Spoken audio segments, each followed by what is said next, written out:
Hello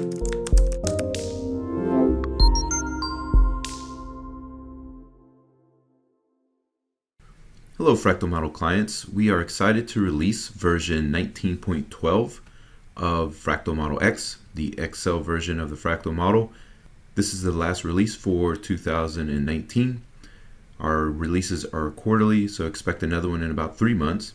This model comes with some really cool features. You can now do solar plus wind plus storage. So in addition to solar plus storage like we're used to, or wind plus storage, there you see the solar plus wind plus storage. Of course, you can turn storage off and on. You can turn the generation off and on. So once again, very flexible. We can change the nameplate power of the wind. And then of course we can change it back to just solar plus storage. Another cool feature of the dashboard, we have moved the capacity payment and we made it an optional open. So you can toggle what your capacity payment is. Maybe it's 60, maybe it's 150. And as before, you can reference it and the workbook will change along with it. And if you're not using it, you can just get it to collapse. Just below the capacity payment, we have integrated Smart from Massachusetts.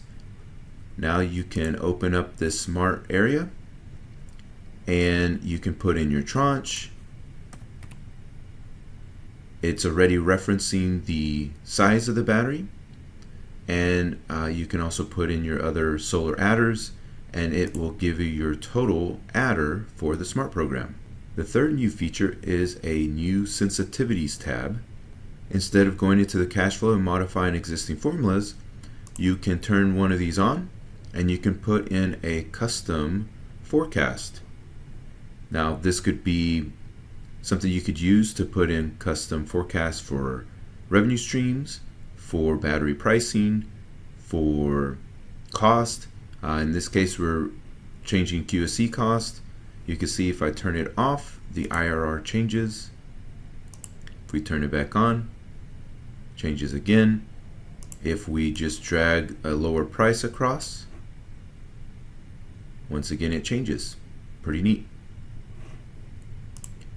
Of course, the Fractal model has all of the other features and we are striving to make it better and better. Please let us know if you have any questions on the new features or if you would like a demo. Have a great day.